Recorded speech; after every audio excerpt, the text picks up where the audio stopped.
What's up, everyone? Welcome back to another review. This time we're taking a look at Candyman 3, Day of the Dead. Let's waste no time. Let's talk about it. Candyman 3, Day of the Dead is a sequel to Candyman 2, Farewell to the Flesh. The film follows the character of Caroline Tarrant, the daughter of Andy Tarrant, the protagonist from the second Candyman movie, I should say. Caroline Tarrant, she's the great-great-granddaughter of Daniel Robitaille, the Candyman, and this movie is pretty much her story and how she pretty much lives with the fact that she's a blood relative of Daniel Robitaille.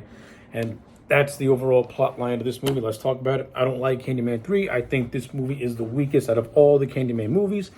This movie was made post-Scream, and it really shows in the way this movie is shot visually, from the soundtrack. Like, this movie got away with the gothic romance of the Candyman character, and it went for that new age 90s slasher feel, and it just does not fit the overall tone nor character or story of the Candyman. This movie sticks out like a very sore thumb. The East LA setting tries to give this movie a forced, very hip and current feel to it, and it just seems laughable. Like, long gone are the days of like the projects of Capini Green or the foreboding atmosphere of Louisiana during Mardi Gras. Now we have the Day of the Dead festival, which in concept, it could have been interesting if they would incorporated it into this movie like they did with Mardi Gras, but they didn't do that.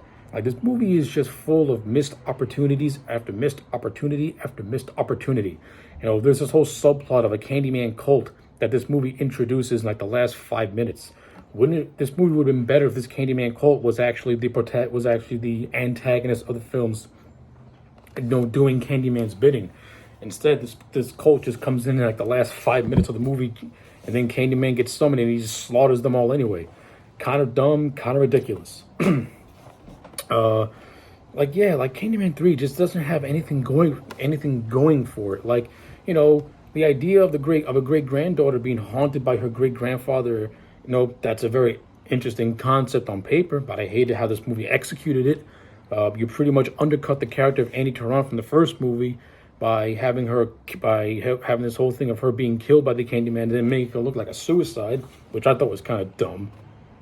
Not only that, just following the character of Caroline herself was just not that interesting, because I didn't think that Caroline was an overall interesting character. I found her to be kind of boring and kind of bland. I think the actress who played Caroline, she was not that great in the role. She's a pretty face with a great looking body, but in terms of the acting department, she was not good. She was not good at all. No on-screen chemistry with anyone in this movie. All the meanwhile, you have talents like Tony Todd and Jesus Garcia, who was in the original Nightmare on Elm Street movie.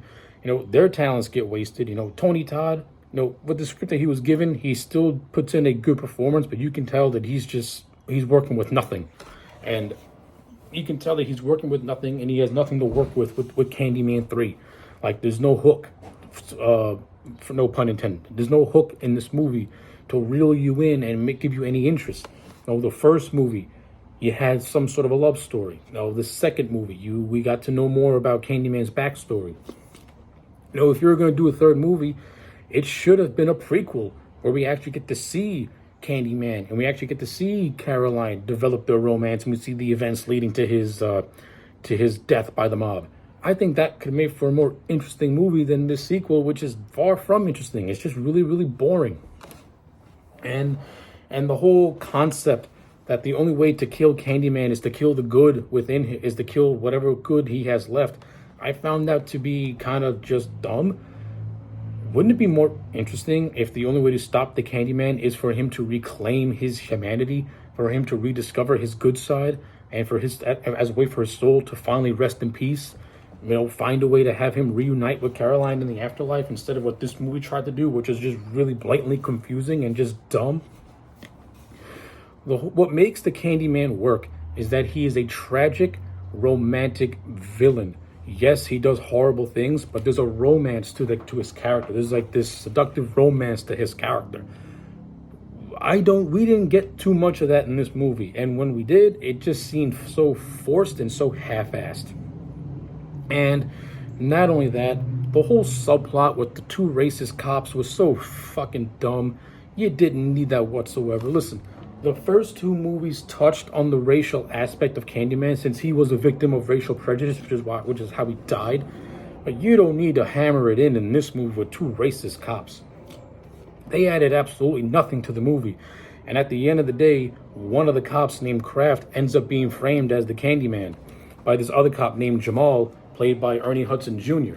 And the character of Jamal, throughout the movie, he has scenes where he's being antagonized by these two cops.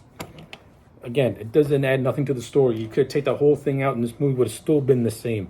It still would have just been a boring slug to sit through. This movie is just really boringly paced, with a boring story, with boring acting, and Tony Todd's real final portrayal in a full-length Candyman movie, to me, is absolutely wasted. And the Candyman's death in this movie is just so stupid. No, you have to burn his painting. Like, listen, the idea is interesting on paper, but in execution, it's kind of stupid. So pretty much, the only way to kill Candyman is to burn his paintings, was represent his good side. Okay, fine. But the whole build-up and leading up and the explanation behind it, to me, I thought was kind of just stupid. Yeah, I really don't have anything nice to say about Candyman Day of the Dead. I did not really like this movie whatsoever. It is the weakest out of all three Candyman movies, which is why I'm going to give it just a 1 out of 10. The 1 is for Tony Todd. At least he's enjoyable in the role, even though he's not really given anything else to work with. Other than that, this movie is completely skippable.